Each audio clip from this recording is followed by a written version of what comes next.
السلام عليكم بنات، اخباركم؟ لاباس عليكم؟ كلشي مزيان وعشركم مبروكه بالصحه والسلامه باش ما تمنيتو. اليوم ان شاء الله غنشارك معكم هاد الطويجين ديالي والمشتريات اللي خديت. بالنسبه للطاجين غادي نقول لكم خفان زربان.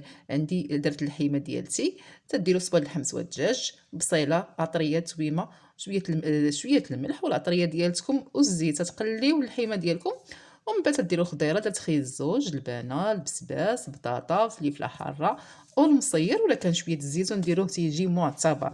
طاجين طايب على حق وطريقه، واحد خويط ديال زيت العود ويطيب على المهل، تيجي معلك وتيجي معتبر، تيشهي البنات. غزال تشهيتو ليكم ان شاء الله. ما تنساونيش بالدعم ديالكم وباللايكات ديالكم البنات، واللي تيزورني اول مره ما ينساش يرن الجرس باش يوصلوا كل جديد. هذا هي غديوتي اليوم، وهذا هو الطويجين ديالي جاي البنات.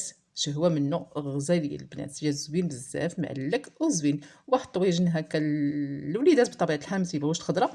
درت هنايا الحيمه بالبصله والزبيب معلك ومعسل كما تتشوفوا معايا. جا رائع البنات، هو تقريبا نفس القوام. درت ليه طريف ديال الدجاج مع شويه البصله تيتشحر مع شويه التويمه والعطريه والزبيته صافي وبصيله وشويه ديال الزبيب، وتخليوه يطيب على المهل حتى يتحمر وتيمجي معسل ومجمر بحال هكا.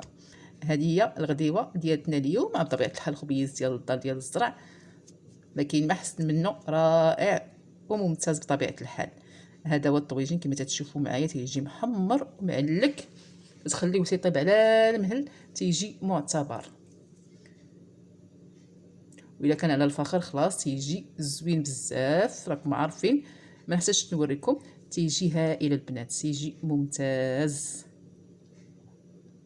وبطبيعه الحال دابا راه توجد ديال رمضان، نبداو نحطوا الوصفات ديال رمضان ان شاء الله. ما تنساوناش باللايكات ديالكم وبالدعم ديالكم.